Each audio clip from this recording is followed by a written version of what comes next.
Today, I would meet the kidnapper, and he would give me Alice. I wouldn't give him any other choice. A drowning man will clutch at a straw.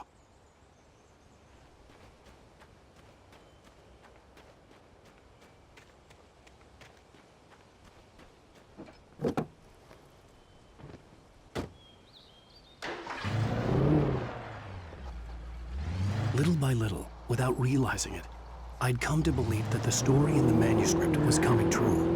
The current of its narrative had taken me deeper and deeper into dark waters. Alice had been taken from me. Barry was probably in jail. I was a fugitive from the FBI. The whole world taken over by the dark presence was trying to destroy me. It all felt real, but it matched a textbook case of insanity.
This is Pat Main, and you're listening to KBF-FM. Folks, I want to apologize for kind of abandoning you to that looping music track last night, but I was detained. You see, I encountered a big-shot G-man with an itchy trigger finger who could use a lesson in manners and a boot in the ass, not necessarily in that order either. Now, folks, I know I'm not being very informative here, and I apologize for that. I really should just keep quiet, but I'm just so peeved right now, because some people just shouldn't be carrying badges. And I'm just glad that our Sheriff Breaker was there to straighten things out.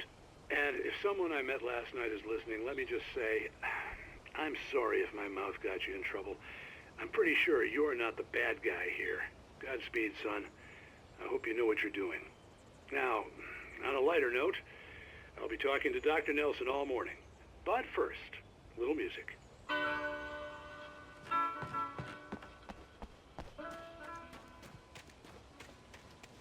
Nobody cares about me. Ain't even got a friend. Baby's gonna left me. When will my trouble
Welcome back to KBF FM. Hope you enjoyed that tune. Now, Doc, you were talking about life and finding that special someone, that soulmate. Well, you were talking about that. I was saying I don't buy it. Well, see, to me, that's strange because I always pegged you as a hopeless romantic. You got me there, Pat.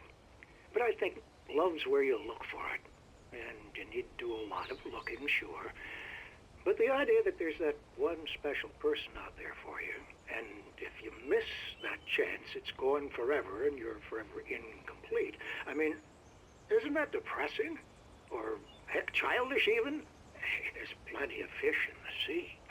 And apparently a fisherman has a fishing analogy for everything. But what you're saying, isn't that a little harsh? Well, no. What I am saying is that your potential for finding that connection isn't limited to what's essentially a chance encounter. How is that harsh? Yeah, well, I guess that's a nice thought, but let me say something personal here. Okay.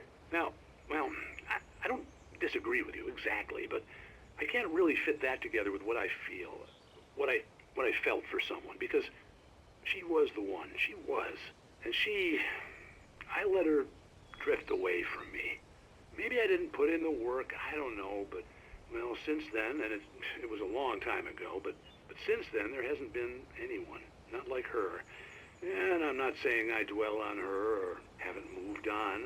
I like my life. I'm not living in the past, but I do miss the way she completed me. You can't argue with the heart, Pat. I'm sorry, folks. I had kind of a scary experience last night, and let's just say it's shaken a few things loose.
For Mott, spying on the writer on the ferry had been a disappointment. His boss had made Wake out to be something special, but Mott hadn't been impressed. He'd gotten a good long look at the wife, though, and he liked what he saw. Mott had fantasized about goading Wake into a fight, but it hadn't happened. Still, he'd get his chance to see if the writer had anything in him. He'd been promised as much.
I was early.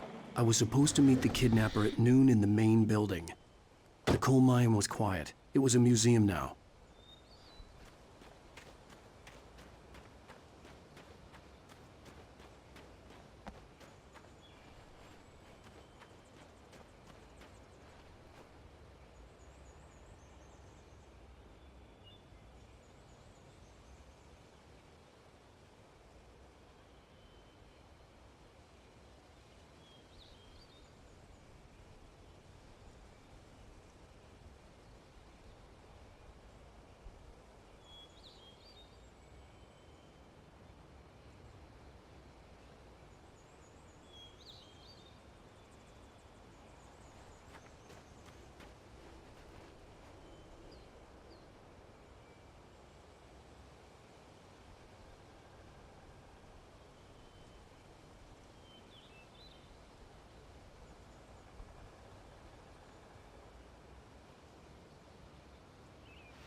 With Nightingale gone and the night wind blowing in through the broken studio window, Maine stared at Sarah. The sheriff looked away. Maine's voice shook with barely controlled anger. That boy's doing more drinking than thinking. I hope you know what you're doing, Sarah. He's got a sickness in his eyes. You take my word for it. He wants Wake for a reason, and it's not for anything good.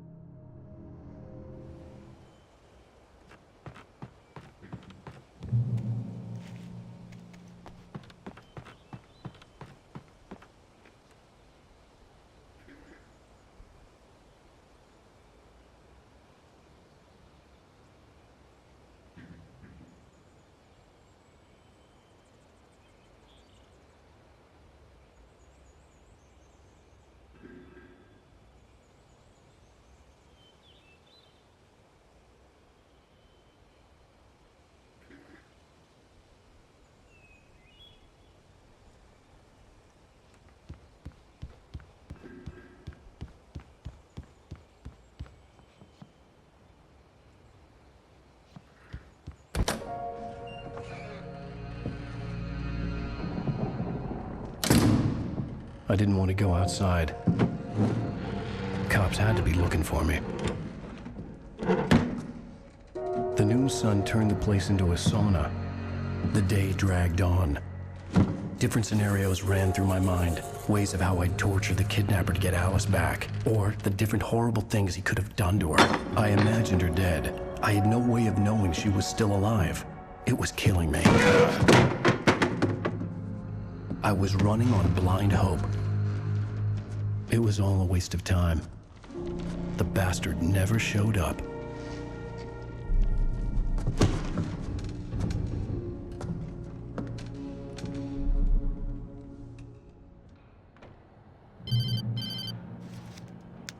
Wake! Where the hell are you? Change of plans. You know where Mirror Peak is? It's a big mountain north of where you are. You follow the path from the mine, you can't miss it. There's a lookout point there. I'll be waiting. I'm through being jerked around You by you. want to see your wife alive? Because if you do, you better watch what you say to me. Do we understand each other? I want to talk to Alice. Yeah, and I want the manuscript. Don't keep me waiting, Wake. Hello? Hello! Ah! I'm gonna kill him! I had to get to Mirror Peak.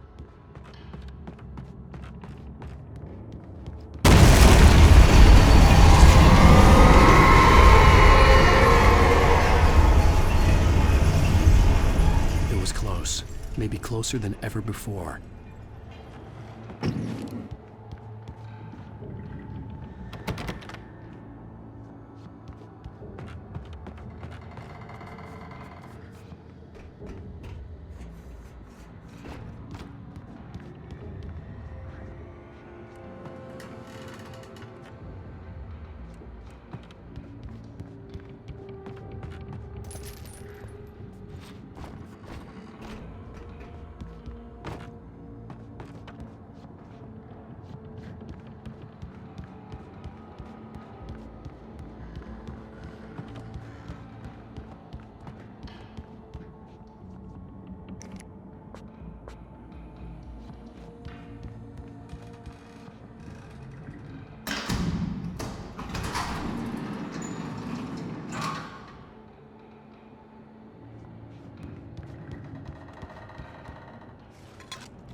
When Thomas Zane fell for Barbara Jagger, it happened fast.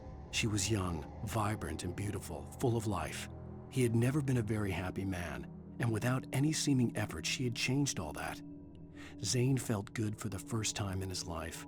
Everything she did was another piece of a jigsaw puzzle he hadn't even known he'd been missing. And best of all, she made the words flow, strong and sharp. She was his muse.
The only way to reach the hillside ahead was to go through the building. I had to find a way to avoid electrocution.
Some of the taken retained echoes of their former selves, but these were just the nerve twitches of a dead thing.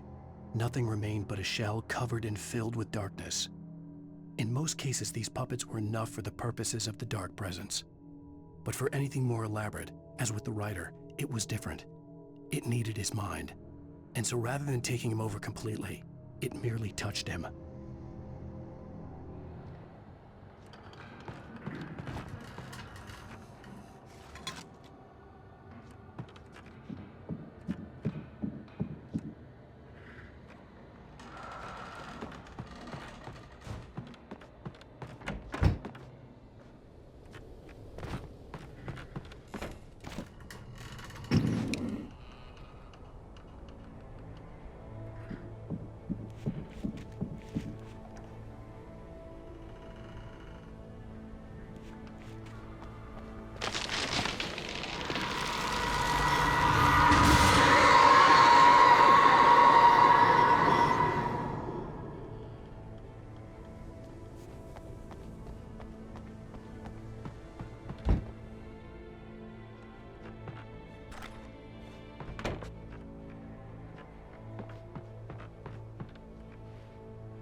There was no way the flashbang grenades were standard power company equipment.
I stared through the bars of the jail cell.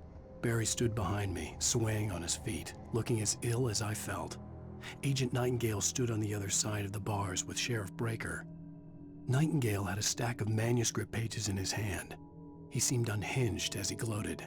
"Well, I've got you now, Raymond Chandler. It's all here. All the evidence, including conspiracy to murder a federal agent."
I had no real plan. I was going to give the kidnapper all the manuscript pages I had for Alice. If that wasn't enough, I'd hold him at gunpoint and make him talk.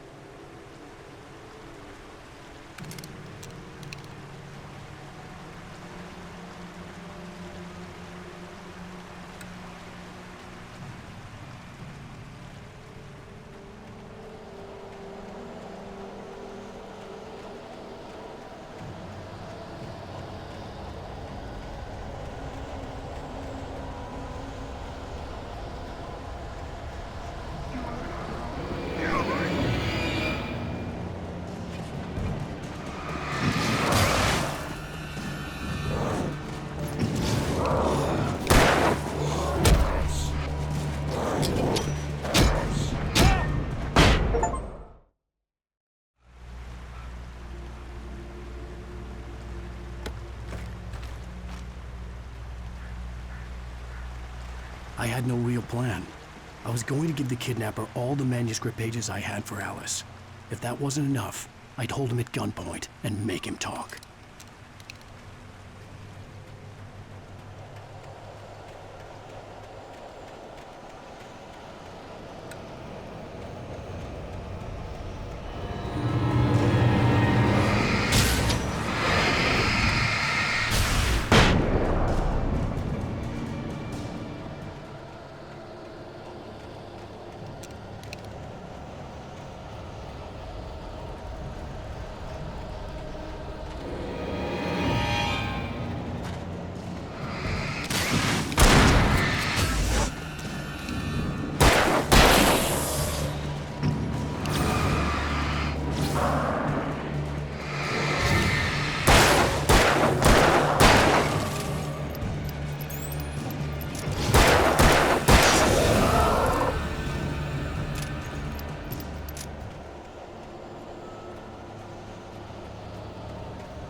The dark presence was moving ahead of me in the same direction I was going. A cold feeling settled itself in the pit of my stomach. Was it going for Alice?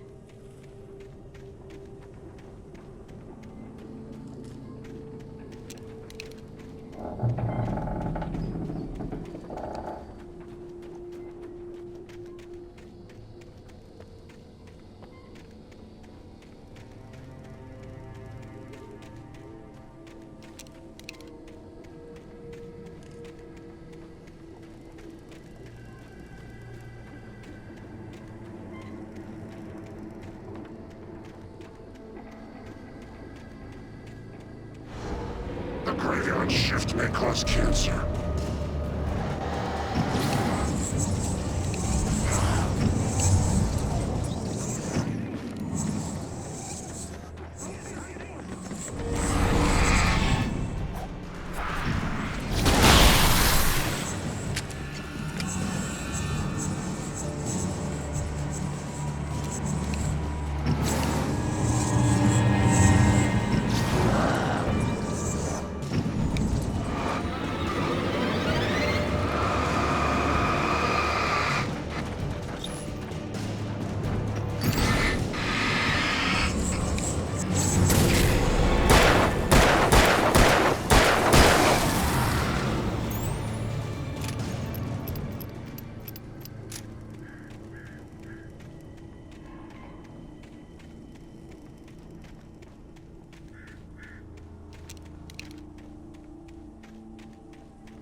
The place was dead, a ghost town. Had been for decades, maybe a century.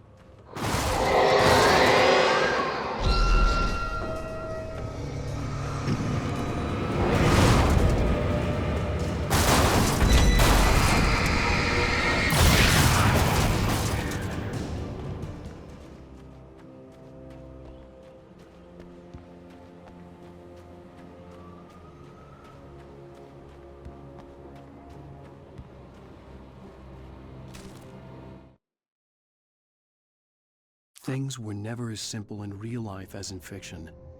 I had lost count of the times I had wished there'd be a clear reason for my writer's block. Something to fight, something to lash out on. There wasn't. I was filled with doubt. I was nothing like the hero in my books. Alex Casey had gone through his life with single-minded determination, never wavering from his goal. Even now, I was angry at myself, angry at Alice, angry at Barry. I was fumbling and I had no plan.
I needed a key for the door.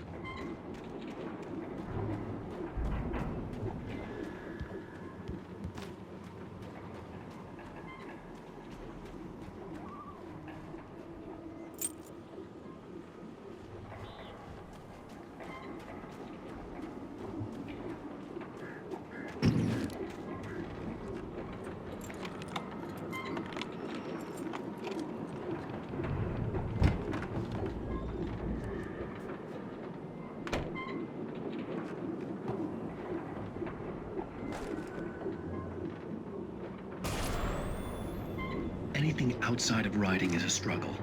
I feel ill. I managed to make my way downstairs. There's a shoebox filled with books and papers by Thomas Zane.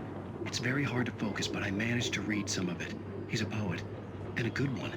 He writes of muses and creators summoning fabulous things from a magic lake, using his powers to shape the world of a realm of gods and dreams and demons, dark things that wait for a chance to slip through, wearing the flesh of men as disguise. Zane writes about himself, his girlfriend being taken over by a dark presence, about growing scared of the lake. Zane believes it's a mirror to the gaping void of darkness above, where some Lovecraftian presence lurks. I crawl back upstairs. I'll borrow these things for my story. They ring true. They fit.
The kidnapper had sent me a text. The message was full of spelling errors and insults. It was telling me to hurry up.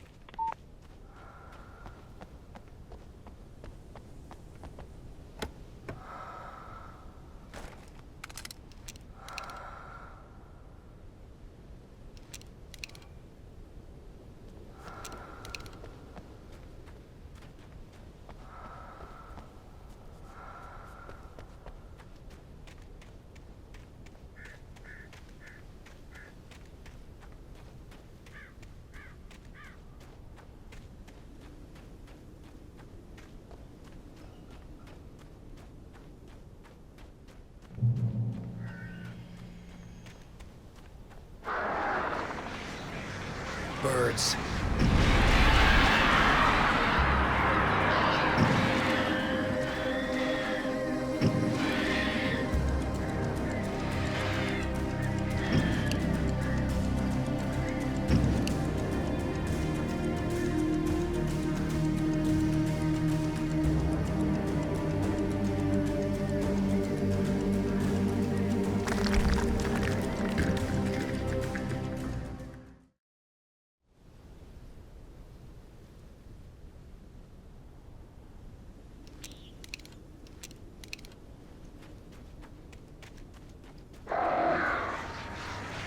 Birds.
Without warning, the headache stabbed at my brain.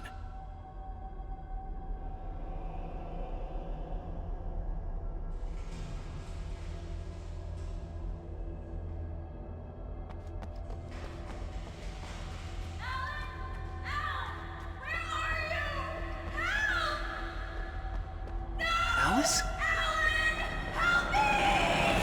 Alice!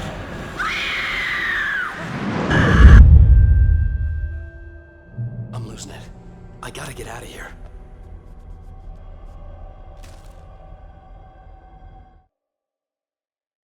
The hunters were big, thick-set men, confident and at home in the woods. They were feeling good, running on beer, ghost stories, and camaraderie late into the night.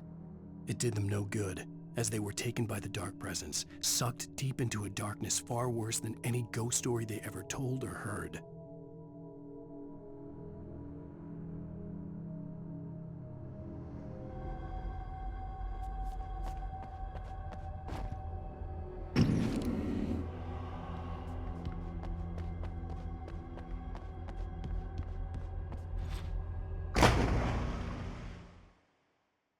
I'm losing it.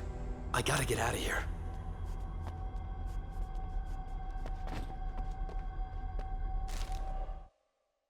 The hunters were big, thick-set men, confident and at home in the woods. They were feeling good, running on beer, ghost stories, and camaraderie late into the night. It did them no good, as they were taken by the dark presence, sucked deep into a darkness far worse than any ghost story they ever told or heard.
Even behind the closed doors and curtains of his grimy room at the Majestic, the local motel, Nightingale could feel the locals' eyes on him, the unrelenting pressure of their judgment. He forced it out of his mind. For all he knew, they could all be under Wake's spell already. You do what you have to do to get the job done. He took comfort from the bottle in his hand. Please, he thought, just let me get through this.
have to make my way up this mine shaft in order to go on. Maybe the machinery could help me with that.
Lightning flashed behind the windows of Cauldron Lake Lodge.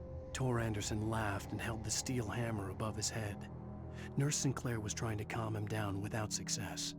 Tor grinned madly and shouted, "My hammer's up. Here's a friendly poke from Molnir, wench."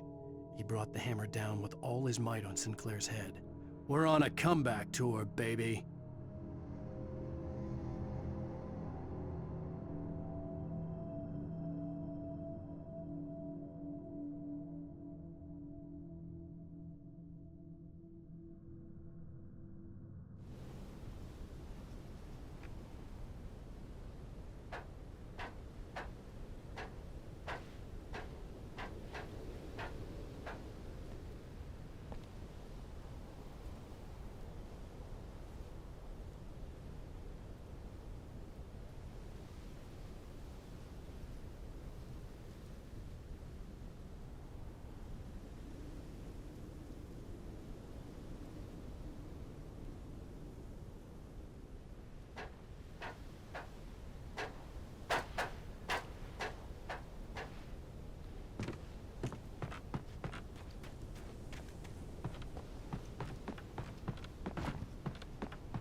Mott had checked all of Stucky's rental cabins. There had been no sign of the Wakes. It was dark when he'd found their car parked at the end of the road by Cauldron Lake. It made no sense. They must have taken a wrong turn, but there was no sign of them, and the car had been there for hours already. Frustrated, Mott stood on the rotten ruin of the footbridge that had once led to Diver's Isle before it sank beneath the waves years ago. The boss wouldn't be happy.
could see Cauldron Lake. I thought I could make out the spot where the island and the cabin had been.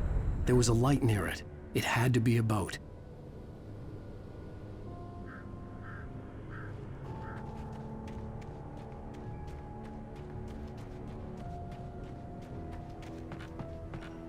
I was close now. I had to get there fast. I dreaded what I would find.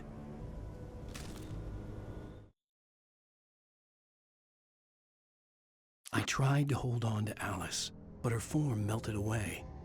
I was losing control. Dr. Hartman stood in her place. I wanted to hit him, but my arms were jelly. He smiled. It was a reassuring smile, and I hated him for it. I had to give you a sedative. Don't fight it. You went through another rough period. Right now, it's very important that you stay calm. We don't want you to have another episode. You're a patient at my clinic. Have been for a while now.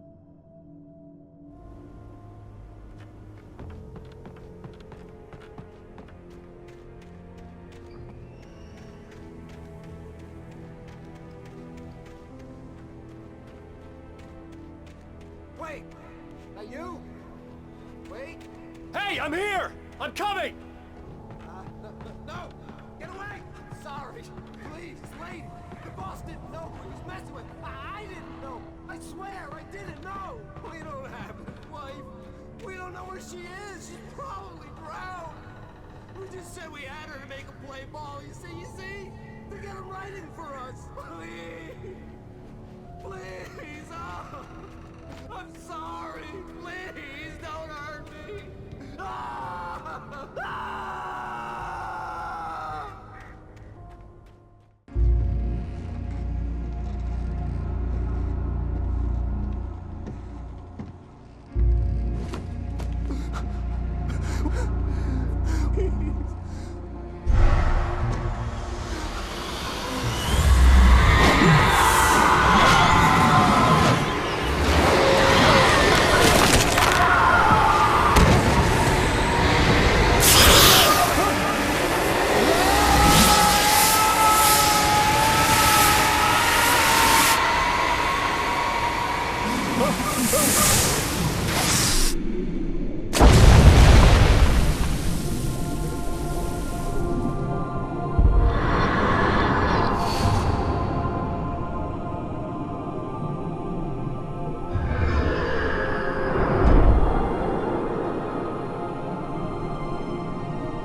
Previously on Alan Wake, I'm hunted by the law. Sheriff, Wake's running. I'm giving chase. Are you seriously telling me that writer just took out my deputies? A thriller I supposedly wrote is coming true. The genre of the story seems to be shifting.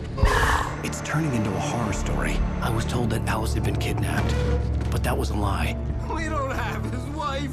We don't know where she is! Her purported kidnapper was eaten up by the dark presence before it attacked me.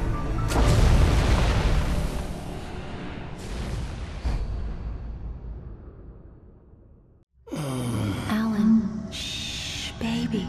It was just a nightmare. Alice. There you go, Alan. Hartman. I fell. I had to give you a sedative. Don't fight it. You went through another rough period. What? Right now, it's very important that you stay calm. We don't want you to have another episode. You're a patient at my clinic. Have been for a while now.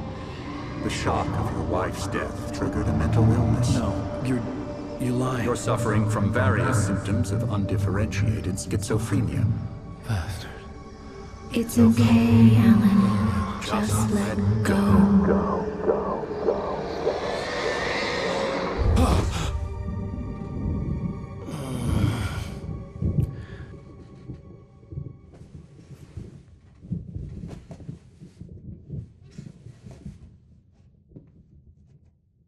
I felt groggy. Whatever Hartman had bumped in me was making me numb. I felt like this was happening to someone else. Someone I was watching on television. I couldn't think. Couldn't focus. There were only empty sheets of paper here. No manuscript pages.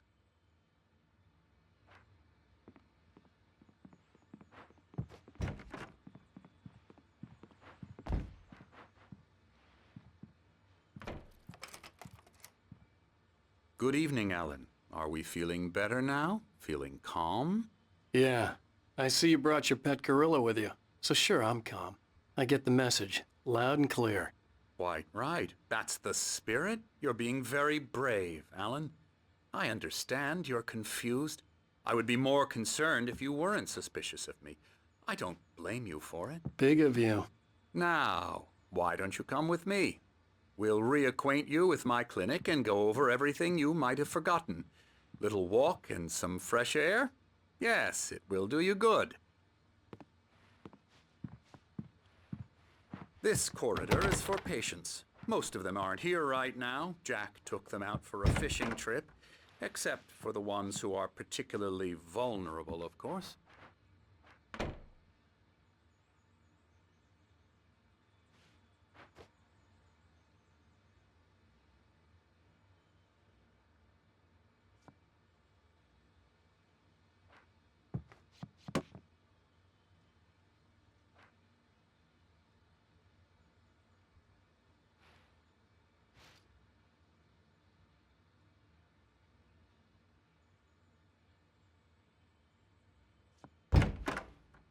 I encourage creativity as a part of the recovery process here at Cauldron Lake Lodge. I specialize in treating artists. I bet you do. Splendid, Alan. I honestly believe we can get this thing under control if we work together. This way, Alan.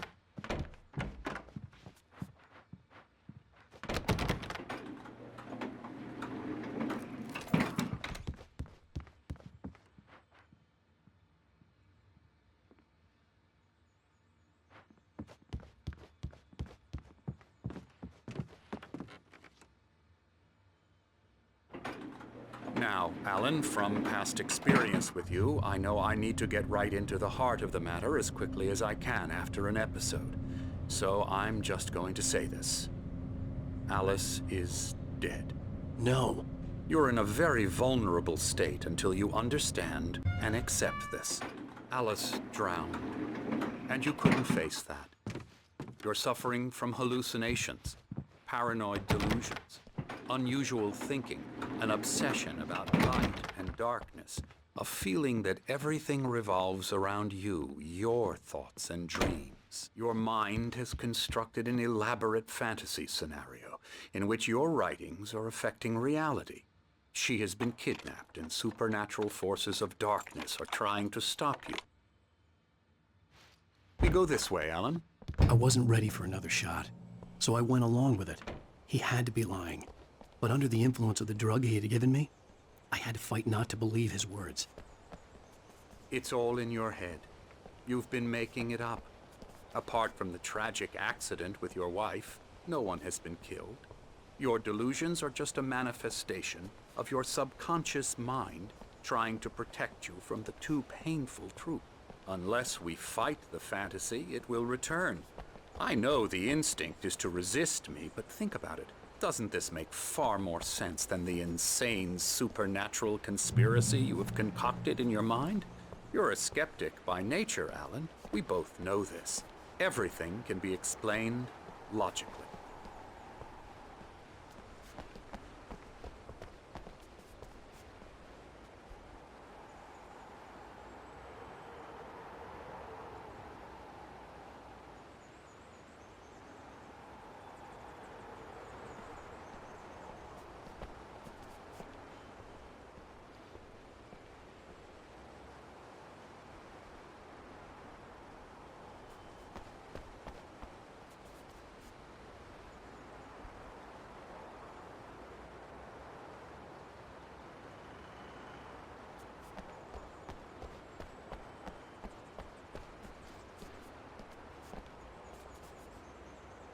I never get tired of this view. Very inspiring, isn't it? Cauldron Lake spread below us. I could see Mirror Peak on the other side of the lake. I thought I could make out the spot where Diver's Isle had been when I arrived with Alice. Now there was nothing but waves. It seems there's a storm coming. Funny, I don't recall there being a mention of that in the weather forecast. Well, no matter. This way. Follow me. Alan, what I'm telling you is good news. Right now, we're in control. Every time you have a relapse, it gets more and more difficult to resurface from the dark depths of your imagination. Not surprising, considering your profession. Imagination is what you work with. After all your nightmares, this should come as an immense relief to you. If it doesn't, why is that? Because I'm lying? Or because you don't want to admit that you're not well? It's very natural for you to think of me as your enemy. It's part of the illness. I let him talk. After all, Hartman I'm the one obviously trying loved to his bring own you voice. out of the world His you've words echoed constructed for madly yourself. inside my head. But I can't I dug my do it nails by into the myself. palms of my hands to stay You need focused. to work with me. Once you accept that, we can begin the journey towards your recovery. Come along. Let's go inside.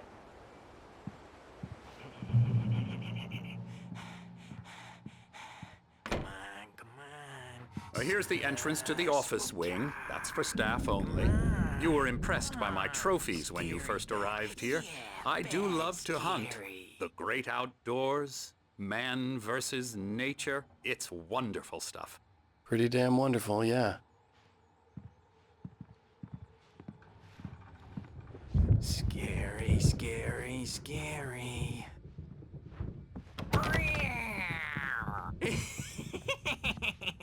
Emerson.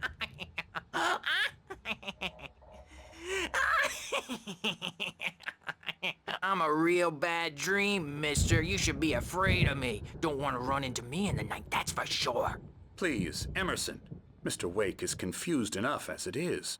Yeah, you'd like me to go away so you won't be scared. But you can't just decide what kind of dream you have or when you have it. Emerson. Okay. Sorry. Boo. That's Emerson. We're actually making some progress with him, I'm happy to say. He works on video Elbow games. strike. It's trash, of course, but it does involve Get some him to the head. small creative effort, which makes him receptive to my therapeutic methods. No kidding.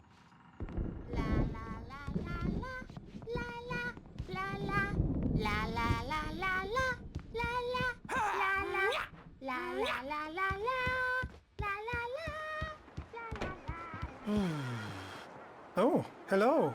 I've painted you. Okay. I was just struck by inspiration a couple of days ago.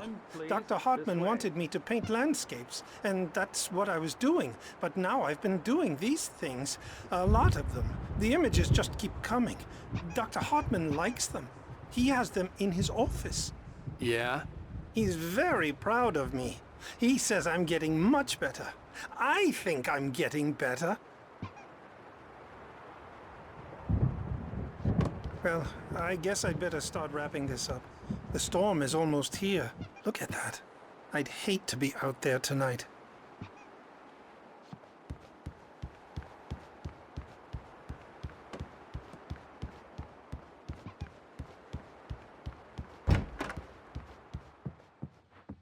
Come, Alan, this way.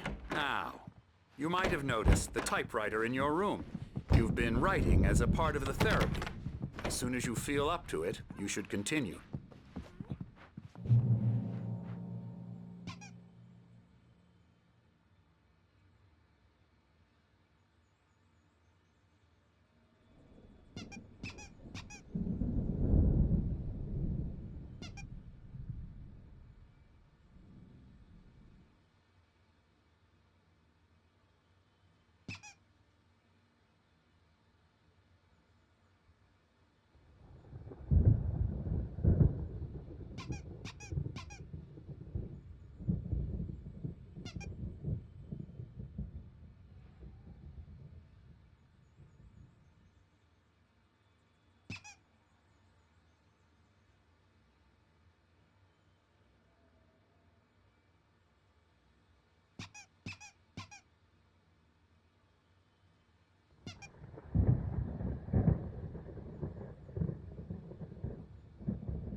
My rheumatism's killing me.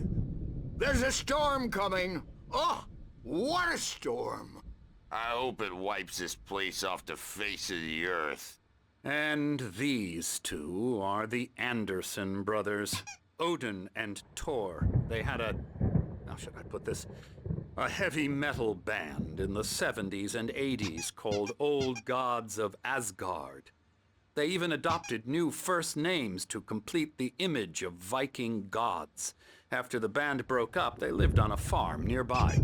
They are, well, in advanced stages of dementia. They're well cared for, TLC and all that. There's nothing more that can be done. I'm afraid that the rock and roll lifestyle has left its mark. Oh, that won't do. I'm so sorry to cut this short for now, Alan. The power has been acting up. I'd better go check on it. We'll continue this soon. Meanwhile, when you feel up to it, return to your room and try to write. It really is for the best. Don't you think?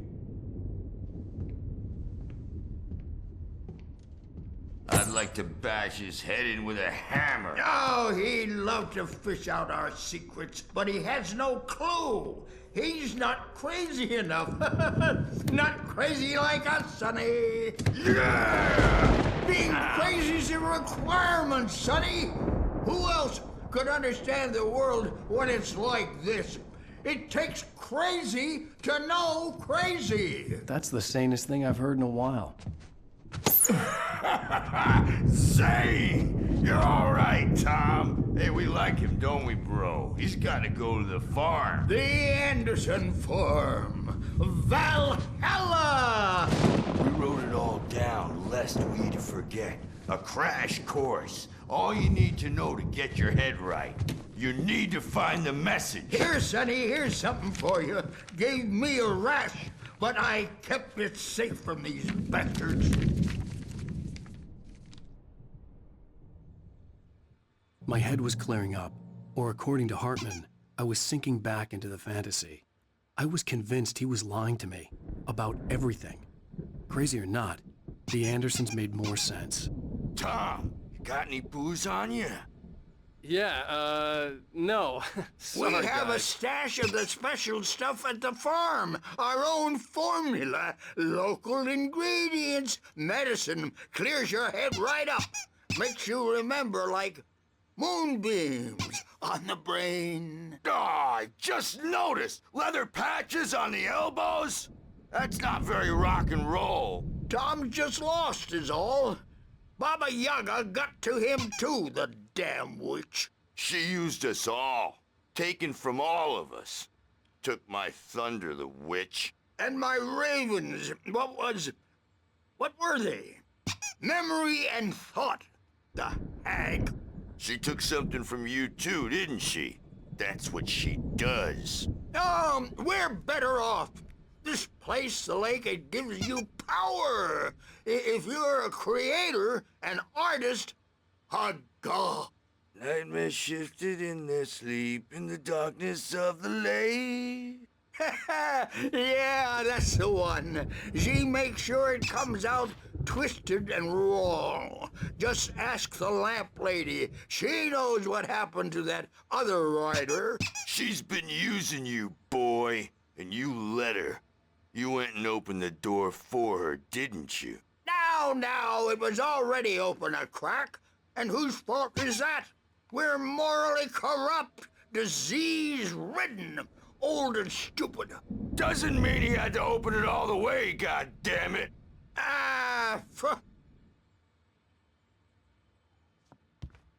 So tired. Built the farm close to the lake. A place of power. We had parties there, man. You should go there and have a party.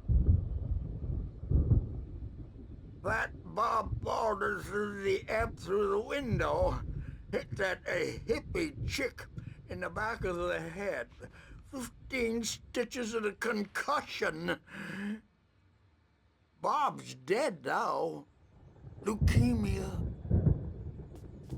Stitches, snitches, and narcs, man. bad scene. I am tired, man. So tired.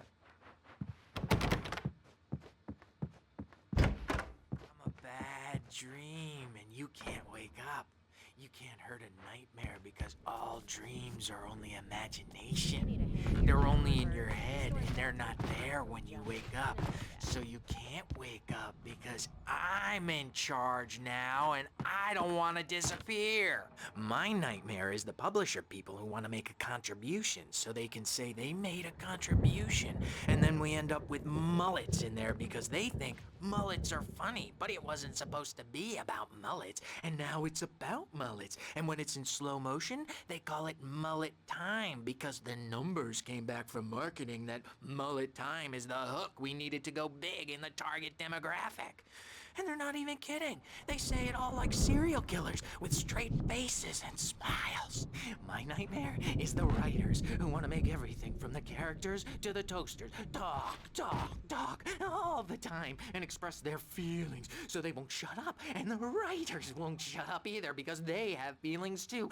And I have to listen to them because they're not scared of me. And everyone should just shut up. Shut up. Shut up. But I don't see nightmares anymore because I'm too scary for them. I take 2 pills every morning and 1 with every meal and 4 when I go to bed. And that makes me the scariest nightmare of all.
Hey, Wake, why don't you humor Dr. Hartman and give the writing a shot, huh?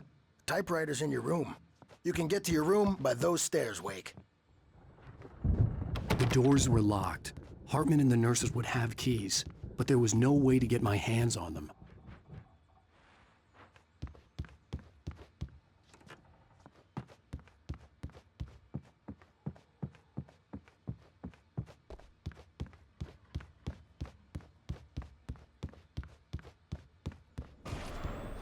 Something's wrong. I'm not myself. It's hard to think that there's a shadow inside my head. I can only focus on writing. Everything else is a blur. I'm trapped in this cabin. Have been for days, but it's always dark outside. My editor is real. I saw her again. She's not human. It's not human. A dark presence is wearing the old woman's face. She was covered in clinging shadows. There's a hole in her chest where her heart should be. I think I've made a horrible mistake.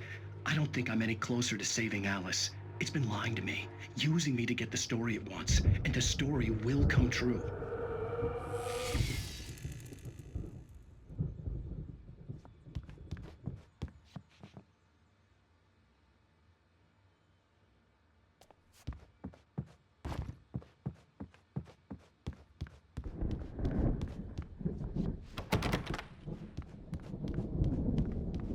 Hartman wanted me to write.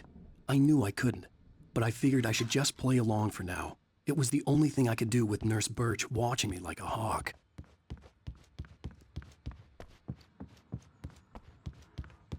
Hartman had mentioned that the power had been acting up. Maybe that was the reason for the generator and the work light on the balcony. The generator hadn't been activated, and there was no key.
white glare of the blank page in front of me hurt my eyes.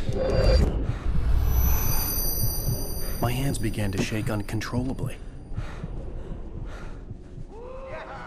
Everybody, calm down. Put that down. Bert, I need help.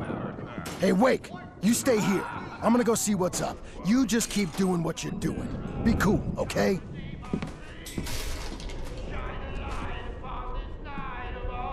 I didn't know what the chaos was all about, but it could be my only chance of getting out of here. Where the hell did he get a damn hammer? My hammer's up.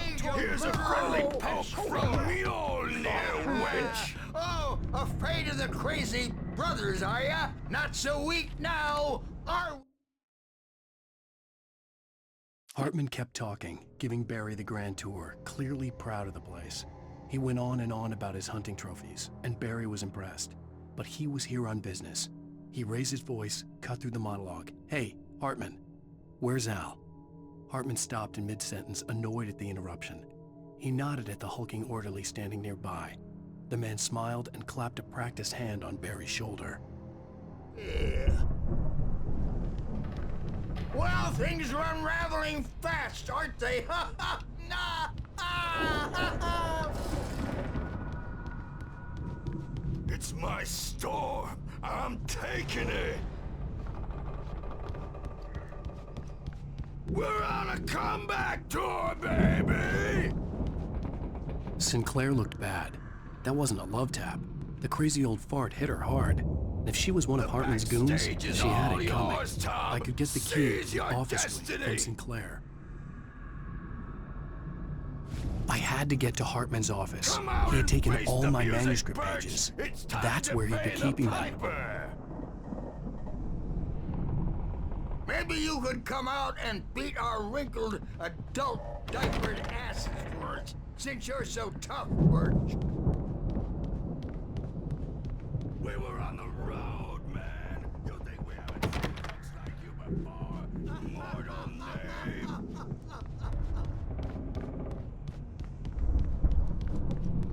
Yeah, you better hide, Birch. My wrath will break you.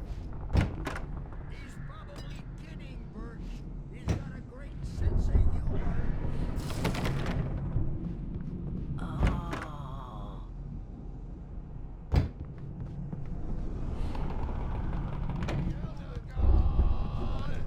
Scourge your light upon the dawn.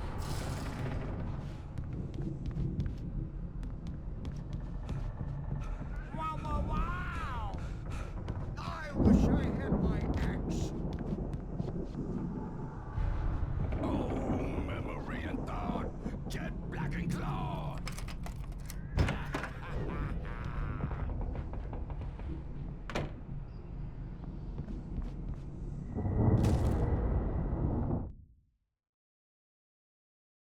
Hartman wasn't happy. Mott could see it in his eyes. He quickly lowered his own. He had made a mess of it, and he knew it. The shame of failure was hard to bear. He hadn't expected Wake to say he needed more time, and he blurted out 2 days, less than Wake had asked for to show him who was in charge. But that wasn't part of Hartman's plan.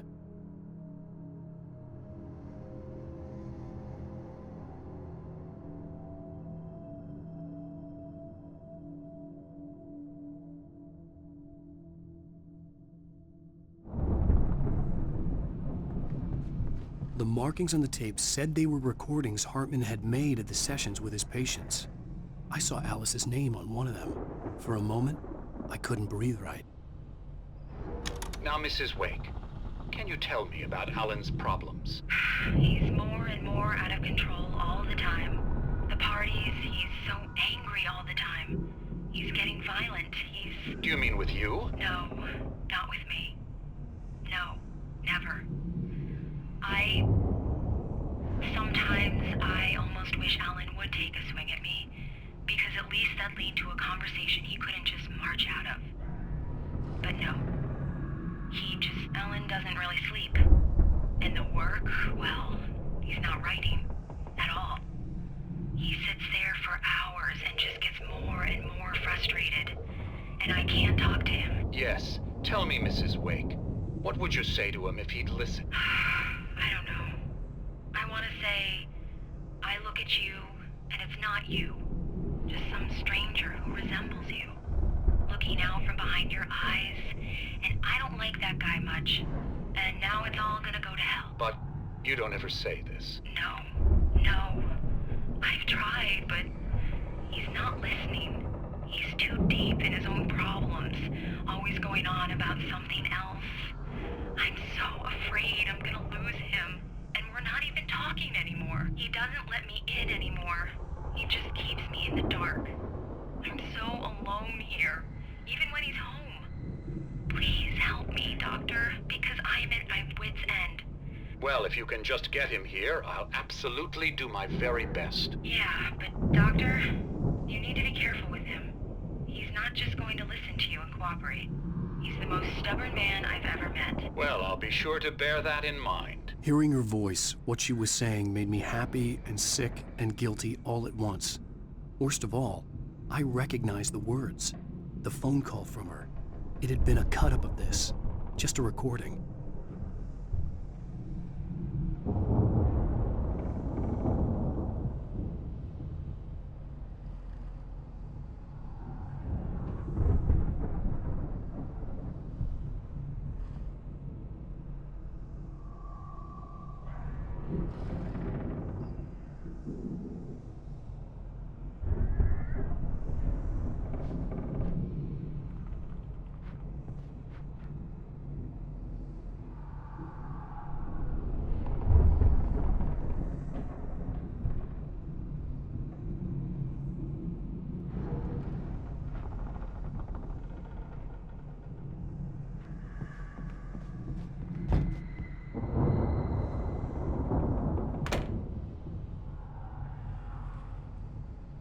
The photo on the wall caught my attention. In it, the clinic staff was standing outside the lodge. I knew the man next to Hartman. He was the kidnapper. Hartman had been playing me all along. Let me out of here! Hartman, do you hear me? I'm gonna shoot your crazy quack ass to shreds!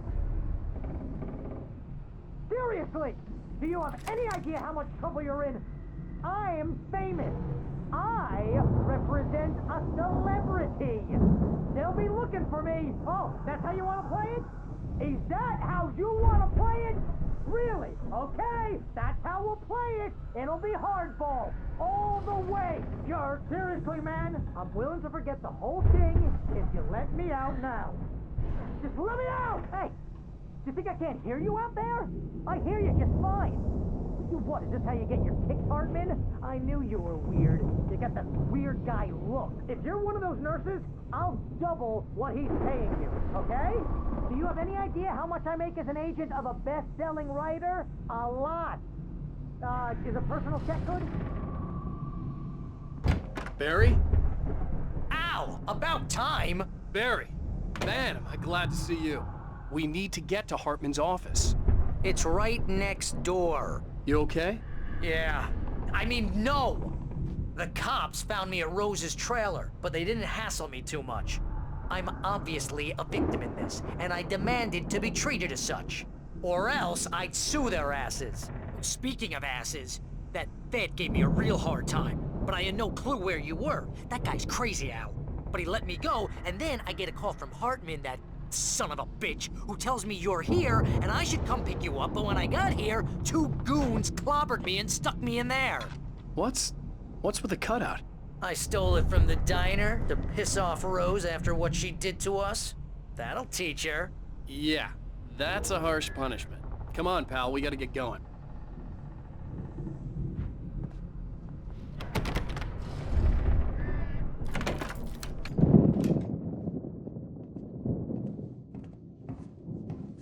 These were all the pages I had on me. And more.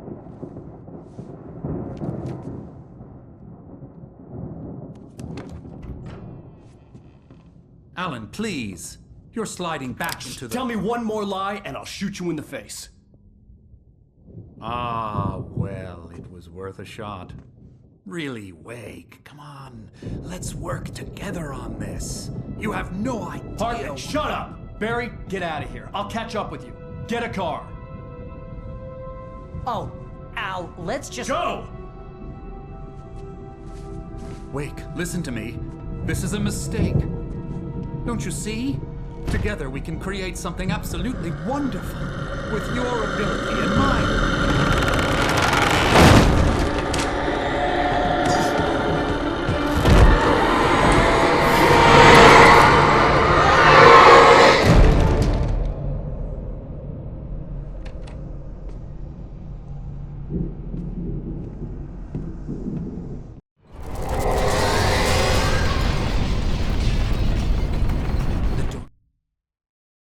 Hartman followed the fall of Alan Wake with his binoculars.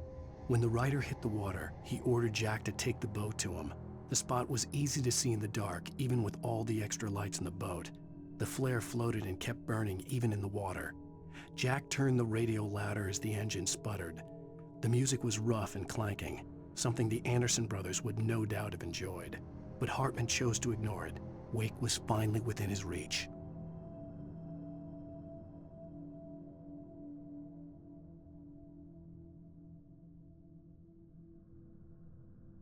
Presence would be on me in a moment. I had to find a way out.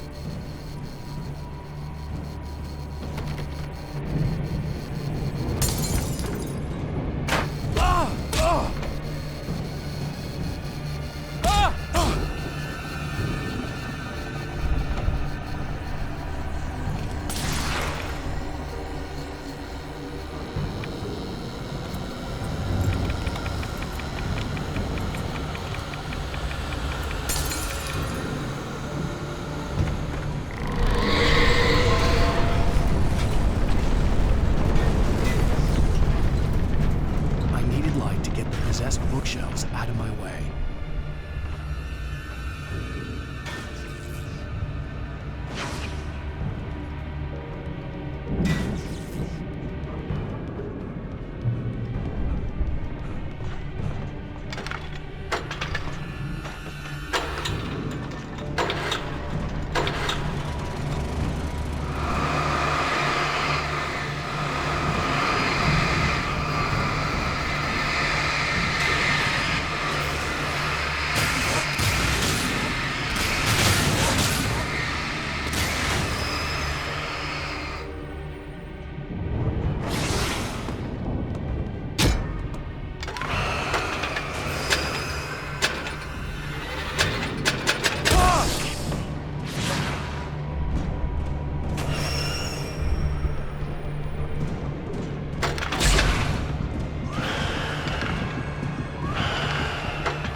Hartman knew he was no creator. He had no ambitions on that front, and he certainly didn't want to end up like every artist he had worked with here, damaged in ways that were hard to describe, or worse. It was enough for Hartman to maintain creative control and provide direction, to be a producer. That was what most of these people were in need of anyway. Of course, suitable subjects were few and far in between.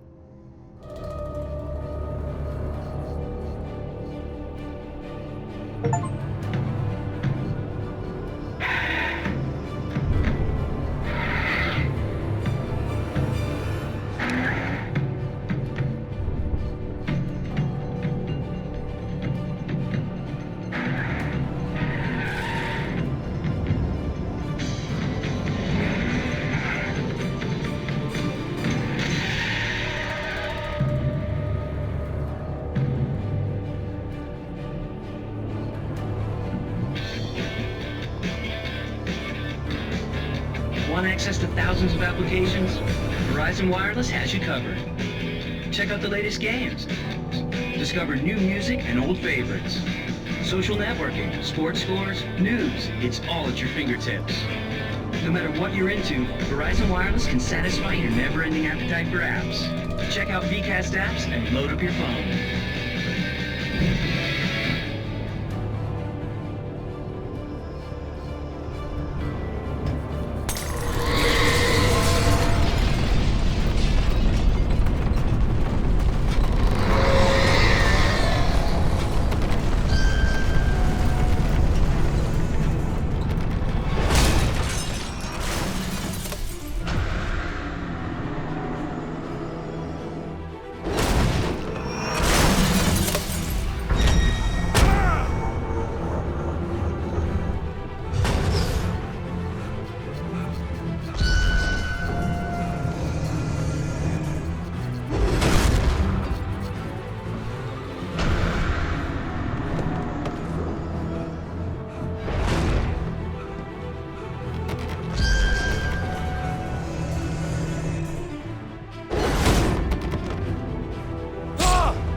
I found the car, but the gate's locked. You're gonna have to go through the hedge maze over there.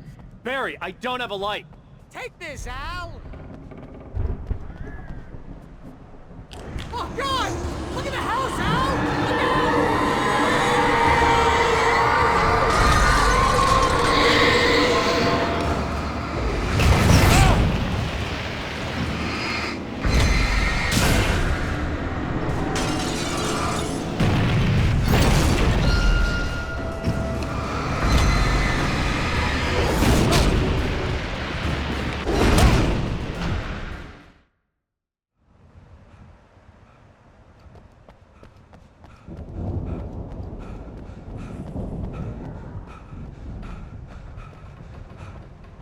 Hey, come on! We gotta get going!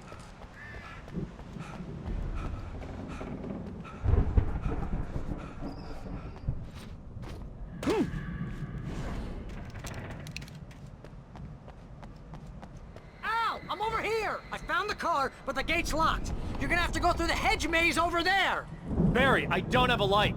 Take this, Al! Oh, God! Look at the house, Al! Look out!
Come on, Al! We gotta go! It's not much of a maze! I made it through easy!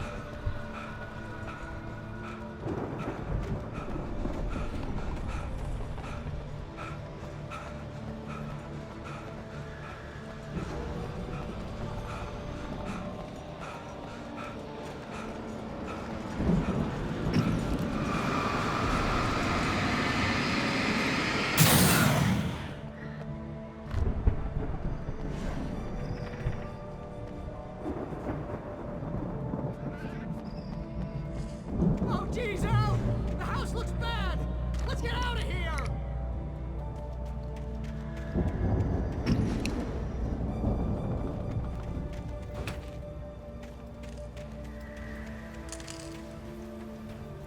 Al, hurry up! I can hear those evil guys moving around!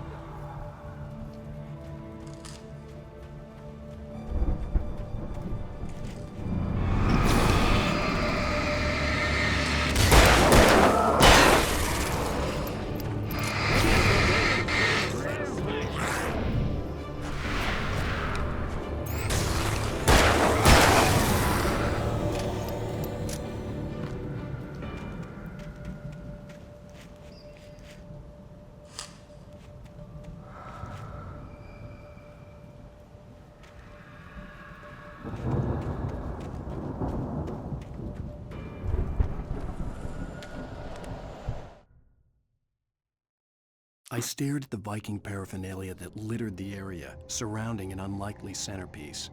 A full-side stage complete with an impressive sound system with all the trimmings, including a dragon. It took a special kind of crazy to build something like this in a remote field. When the sky split open with a deafening boom and the music started blasting, it felt strangely appropriate.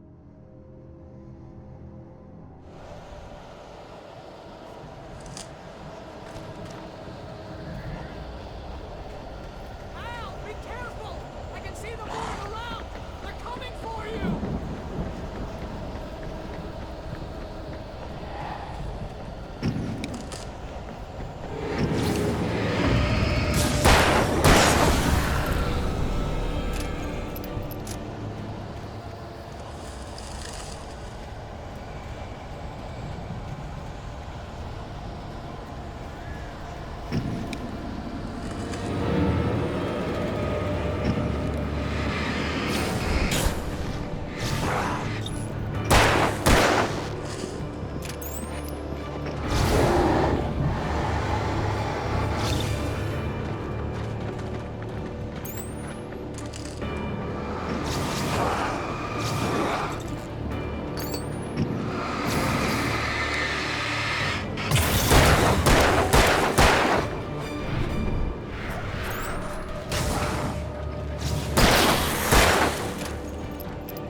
Hartman hurried down the corridor. He had disliked leaving Wake when he was surely at his most susceptible to therapy.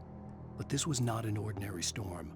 Wake had been writing, and he had woken something up in the depths of the lake. Now, it was coming for him. Hartman had naturally prepared for a situation like this. The idiot brothers would keep Wake distracted while Hartman double-checked everything, just to be sure.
You get 2 pills in the morning, and then you'll be nice and calm all day long.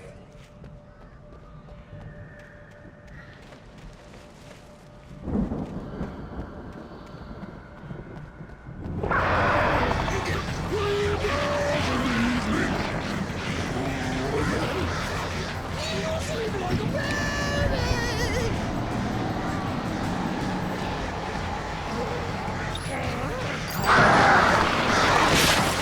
Like things to be lost.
Mott knew that Wake was smarter than him.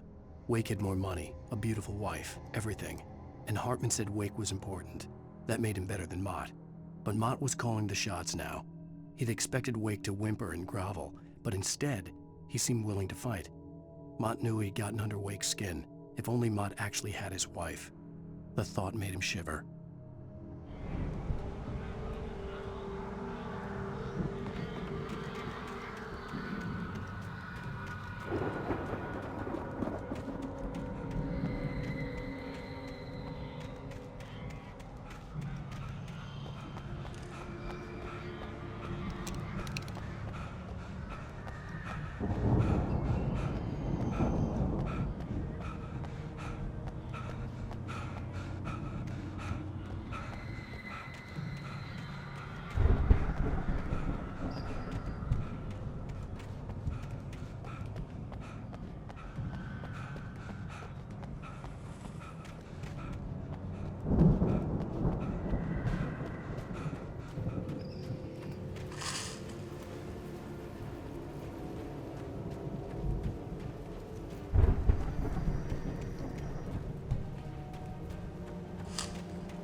For the moment, Barry was just glad he had survived the fall.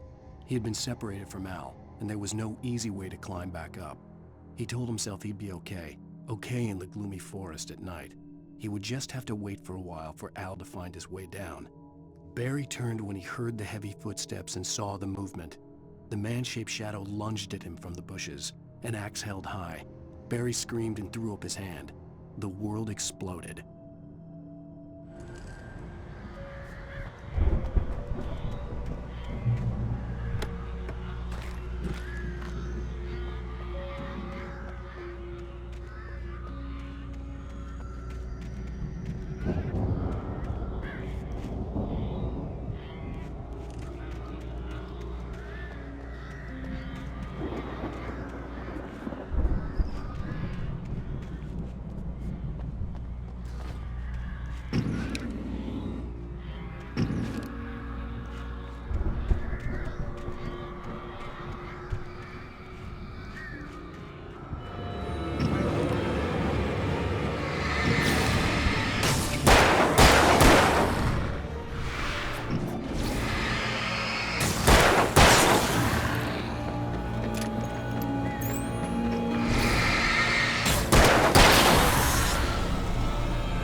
Hartman watched as Wake's features slackened.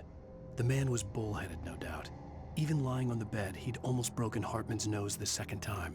But with a little time, he could break Wake down, give him proper direction. Wake was easily the most promising subject he'd had. Well, since Tom, really. "Sleep well, Alan," Hartman whispered with a smile. "Let me take care of you." He sniffed hard to clear his throbbing nose, swallowed blood, and barely tasted it.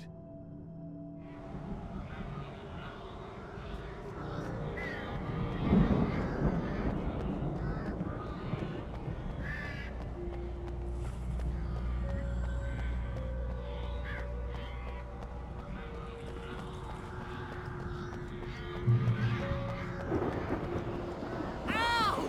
You're alive! Let's get out of here. Can you open this gate? Maybe. Barry! Well, I slammed it shut when the nasty showed up, and the key fits kind of loose in the lock, so, I'll find it, don't worry about it!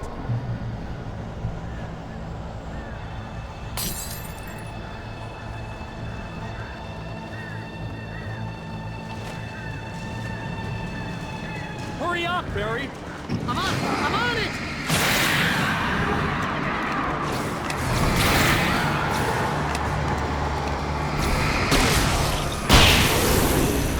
It's gotta be here! Just hang on!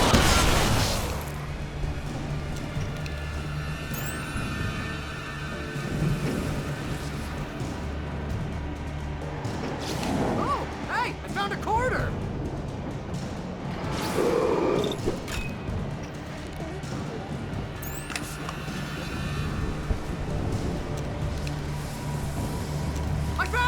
I found it! Ah, no, wait, that's a twig.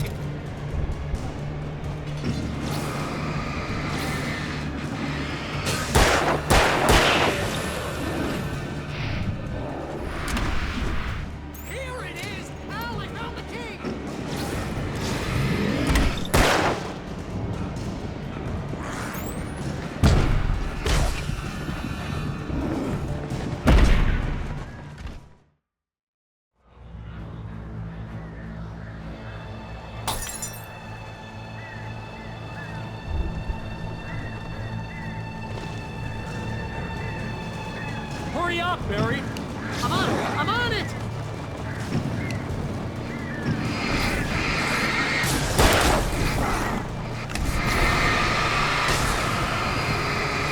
It's gotta be here! Just hang on, Al!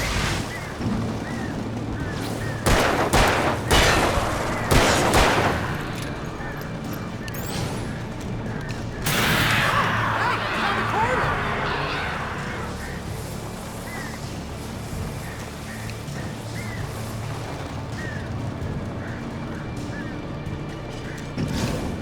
I found it! I found it! Ah, no, wait, that's a twig.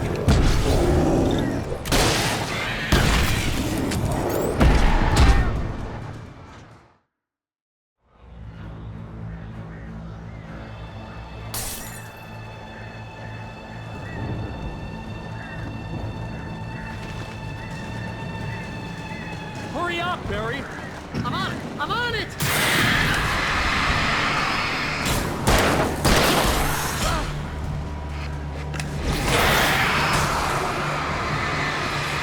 It's gotta be here! Just hang on, Al!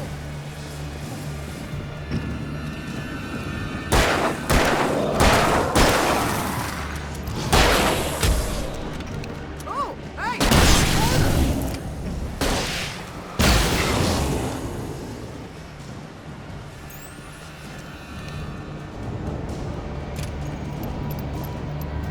I found it! I found it! Ah, no, wait, that's a twig.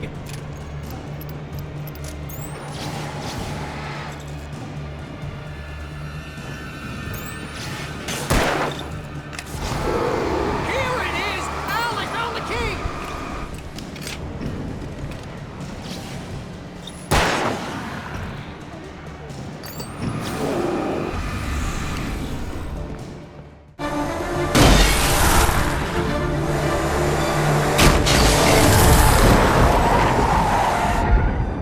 Al, please tell me we're headed for the nearest "You're now leaving Bright Falls. Come back soon" sign. We're going to the Anderson farm. I knew you were gonna say something like that. You know what? You owe me big time for this. When this is through, if we make it, I don't care what anybody says, I'm done with darkness. You're gonna buy me a tanning bed as a gift, and I'm gonna live in it.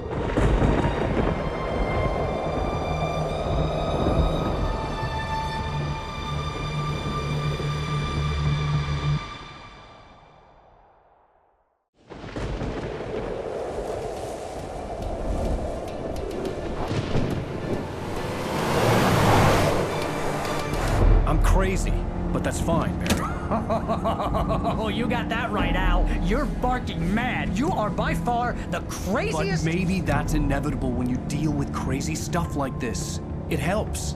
This is happening, Barry. Alice, they never had Alice. She's trapped in the darkness at the bottom of the lake, but she's not dead. Al, how can you know that? I know, Barry. I can... Al, No, listen. I can bring her back. I can find her. There's something special about this place. The lake, it does something to the works of art created here. It makes them come true. But there's a catch. The dark presence, whatever that thing is, twists it to its own ends. That's why all of this is happening. It's using my manuscript to take over everything. Al, I believe you. It happened to Thomas Zane before, it happened to the Andersons. I believe you. Crazy or not, you're not delusional. Weird shit's going down. That's a fact. I'm on board, man. I'm with you. The Andersons knew about it, but they were too far gone to tell me with all the drugs they were on. But they wrote it down. There's a message somewhere at their farm, Barry. We just need to find it. Look out!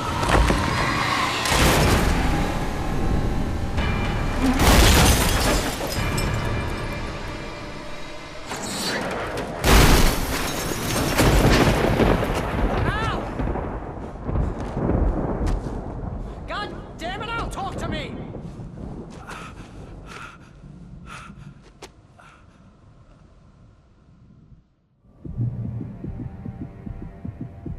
I had lost my gun in the crash. Barry was nowhere to be seen. Barry! Barry! Oh, man, you're okay! Jeez, it's good to hear your voice! I was trying to get out of the car, but the ground gave way! Man, what a drop! Don't worry, your cutout is fine. Forget that! Are you okay? I hit some bushes, didn't get a scratch. There's no way you can climb down, though. It's like a sheer wall. Ah! Ah! hell? There's something moving down here! Barry, it's a taken! Use a flare, Barry! Yeah! Barry, are you all right? I'm good, Al! I'm great! Guess you never messed with anyone from New York City before, huh? You're gonna have to find your way around to the farm, Al! I'll be waiting! Barry, just wait for me, okay? Al! I'm not staying here! It's suicide! I'm going to the farm! I'm gonna go ahead and secure the area! You can catch up! Don't worry about it! I'm on the case! Now he's Rambo. This would turn into a disaster if I didn't catch up with Barry.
When he stopped the car at the Anderson farm, Walter felt relieved. Oblivion was close at hand. The brothers wouldn't miss a jar of moonshine or two in the booby hatch. But then he saw the man on the porch, and he knew who it was. Driving for his life and knowing it was useless, he didn't realize he was crying until he couldn't see the road for the tears.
crawled over the gate. I needed a light to destroy them to get through.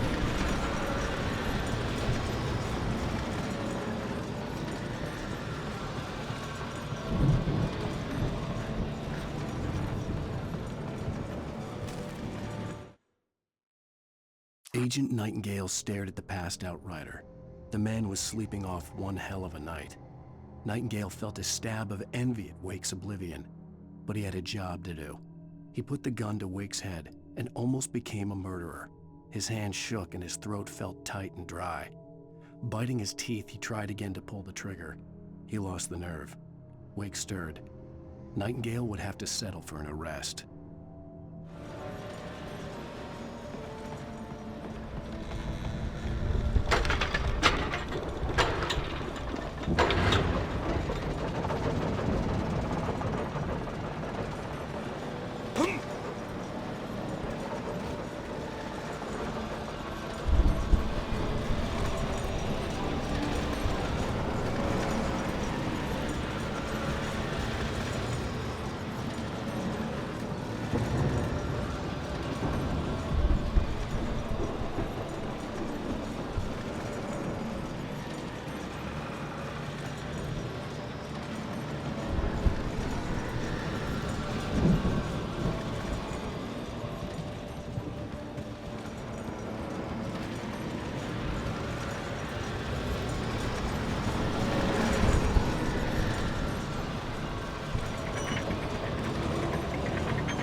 I could sense the movement in the woods ahead. Facing the enemy without a weapon was dangerous, but I had no choice.